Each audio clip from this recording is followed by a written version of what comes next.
The boy in white has been waiting for someone, and that changes everything. What if the boy in white has never been trying to save the people and from? What if we've been looking at him from completely the wrong direction? For years, whenever this mysterious child appeared, we treated his presence as a warning, a sign that someone was about to discover something important. Maybe he was a guide. Maybe he was a protector. Maybe he was trapped just like everyone else.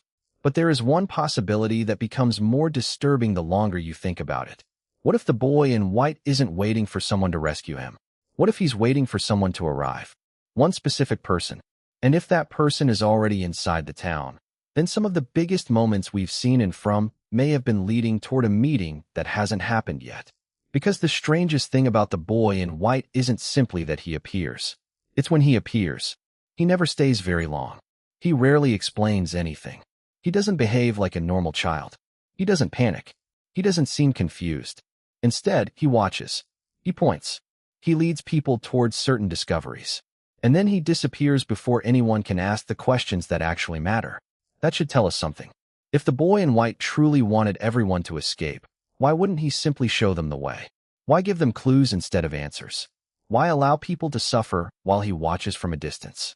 Unless his objective isn't escape. Maybe his objective is something much bigger.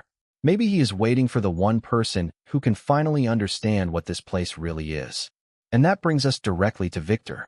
Victor's connection with the boy in white may be one of the oldest mysteries in the entire series. Victor has known this child for decades. Think about that. Decades. People come into the town and struggle to survive for days. Some don't even make it through one night. He has watched the town change. He has watched people arrive. He has watched people disappear. And somehow, through all of that, the boy in white has remained. But here's what makes Victor's relationship with him so interesting. Victor remembers the boy, but he doesn't completely understand him. And those are two very different things. Maybe Victor was never supposed to solve the mystery. Maybe he was supposed to preserve it. Because look at what Victor does whenever something strange happens. He draws. He records images. He remembers trees. He remembers children. He remembers creatures. He remembers events that other people would probably dismiss as nightmares.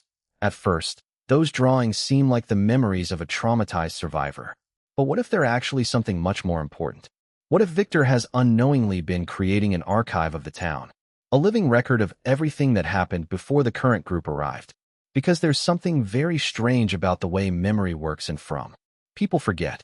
They experience something impossible, but later they struggle to understand it. They discover a clue, then another event forces them to focus somewhere else.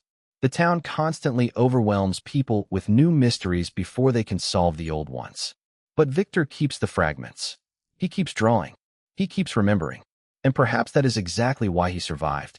Not because he was destined to escape, but because somebody needed to remember what happened. And maybe the boy in white has been protecting that memory all along. Not Victor himself. The memory. That possibility makes Victor's story much more tragic. Imagine spending your entire life believing that you're simply trying to survive. But secretly, your role is to keep a story alive until someone else arrives. Someone who can finally understand everything you couldn't. Someone who can look at your drawings and see the complete picture. Who can connect the children, the symbols, the visions, the monsters, and the strange rules of the town. And perhaps that's the person the boy in white has been waiting for. But who is that person? This is where the theory gets much more complicated. Because maybe the answer isn't someone who hasn't arrived yet. Maybe the person is already there. Maybe we've already met them. And we just haven't understood why the boy in white hasn't approached them yet. Because From has never treated its characters as completely separate from the past. That's one of the biggest patterns in the story. The past keeps returning. Old symbols appear again. Old stories suddenly become important. People experience visions connected to events they shouldn't know about. Children appear in places where they shouldn't exist. And somehow, characters in the present become connected to things that happened long before they arrived. That raises a terrifying possibility. What if the town doesn't simply trap people? What if it repeats them? Not literally the same people, but the same roles, the same patterns, the same choices, the same mistakes. Maybe every cycle has a protector, a survivor, a person who sees the symbols, a person who hears the voices, a person who refuses to accept what everyone else accepts, a person who becomes obsessed with finding the truth. And maybe the boy in white is the one character who can recognize those repeating roles. That would explain why he doesn't seem surprised by anything. He may have seen it before. Maybe not the exact same people, but the same pattern. And if the town has been repeating this story for generations, then the boy in white's waiting suddenly makes sense. He isn't waiting for just anybody. He's waiting for the person who finally breaks the pattern. Not the person who survives the longest. Not the person who kills the most monsters. The person who does something different. Because the town may actually depend on people behaving predictably. Think about the monsters. They don't always attack immediately. Sometimes they talk. Sometimes they manipulate. Sometimes they create fear without even touching their victims. Why? Because fear controls behavior. Fear makes people predictable. Grief makes people predictable. Desperation makes people predictable. When people are terrified, they make the same kinds of decisions. They hide. They run. They protect their families. They follow the obvious clues. They search for the exit. And perhaps the town has been built around exactly those reactions. Maybe the monsters don't need to control every person directly. They only need people to continue playing the same game. But what happens when someone stops playing? What happens when someone stops asking, "How do we escape?"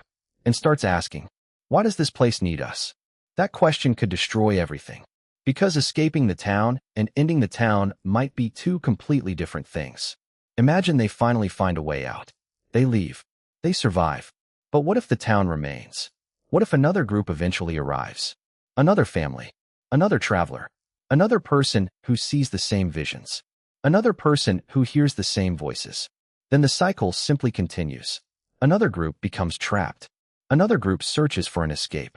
Another group discovers the symbols. Another person sees the boy in white. And the nightmare begins again. So perhaps the previous attempts failed because everyone focused on the wrong objective. They were trying to escape the prison. But nobody was asking why the prison existed. And that may be the reason the boy in white never simply leads everyone out. Maybe he can't. Maybe he understands something the others don't. Maybe removing one group from the town changes nothing. The system would simply continue. And that means the real objective isn't the exit. It's the beginning. The original event. The first mistake. The first decision. The moment when whatever exists in this place was created. And if the boy in white is connected to that original event, then perhaps his entire purpose is to guide someone back toward it. Not forward. Backward. Back through the memories. Back through the symbols. Back through the children. Back through every generation that came before. Until somebody finally discovers what started all of this. And now we have to talk about one of the strangest things about the boy in white. He doesn't seem to age normally. He appears as a child. But Victor has known him for an incredibly long time. That shouldn't be possible. Unless the boy in white isn't experiencing time the same way everyone else does. Maybe he isn't simply a child trapped inside the town. Maybe he's a piece of the past that somehow survived. A living reminder of something that happened long ago. And if that's true, then his silence makes even more sense. Maybe he doesn't speak because he can't explain what he is. Maybe he doesn't tell people everything because the truth itself is connected to the rules of the town. Or maybe he knows that revealing the answer too early would cause another failure. Think about that. What if people have tried to solve this mystery before? What if they reached the same clues? What if they came close? And every time, they failed because they weren't ready. The boy in white may have watched those failures happen. And now he waits for someone different. Someone who can see the entire pattern. Someone who doesn't treat every supernatural event as a separate mystery. Maybe he understands something the others don't. Maybe removing one group from the town changes nothing. The system would simply continue. And that means the real objective isn't the exit. It's the beginning. The original event. The first mistake. The first decision. The moment when whatever exists in this place was created. And if the boy in white is connected to that original event, then perhaps his entire purpose is to guide someone back toward it. Not forward. Backward. Back through the memories. Back through the symbols. Back through the children. Back through every generation that came before. Until somebody finally discovers what started all of this. And now we have to talk about one of the strangest things about the boy in white. He doesn't seem to age normally. He appears as a child. But Victor has known him for an incredibly long time. That shouldn't be possible. Unless the boy in white isn't experiencing time the same way everyone else does. Maybe he isn't simply a child trapped inside the town. Maybe he's a piece of the past that somehow survived. A living reminder of something that happened long ago. And if that's true, then his silence makes even more sense. Maybe he doesn't speak because he can't explain what he is. Maybe he doesn't tell people everything because the truth itself is connected to the rules of the town. Or maybe he knows that revealing the answer too early would cause another failure. Think about that. What if people have tried to solve this mystery before? What if they reached the same clues? What if they came close? And every time, they failed because they weren't ready. The boy in white may have watched those failures happen, and now he waits for someone different. Someone who can see the entire pattern. Someone who doesn't treat every supernatural event as a separate mystery. The boy in white wasn't saying, "Follow me." He was saying, "Remember. Remember what happened. Remember the people who came before. Remember the children. Remember the original choice. Remember why the town exists. Because maybe the town has spent generations forcing everyone to forget. And maybe the person capable of remembering is the person capable of ending it. But there's one final question. What happens after the truth is remembered? Because knowing the truth doesn't necessarily mean everyone survives. Maybe the person who reaches the end will have to make a choice. Break the cycle, continue the cycle, or become part of it. Perhaps every generation has produced someone who reaches the same point. Someone who discovers enough to make a decision. And perhaps every previous person made the wrong one. This time could be different. This time, someone may understand the rules before it's too late. And if that happens, the boy in white may finally stop waiting. Imagine the scene. No monster attack. No screaming. No chase. Just silence. One person standing alone. And then, in the distance, the boy in white appears. The person doesn't run. They don't ask what he wants. They don't ask whether he's good or evil. They simply walk toward him. Because for the first time, they understand. The boy in white isn't the answer. He's the sign that the answer is finally close. And when that moment happens, the biggest question in From won't be, who will survive? It will be, who is willing to remember? Because if the boy in white has truly been waiting for one specific person all these years, then that person may already be inside the town. And when they finally realize why he chose them, the entire story of From could change.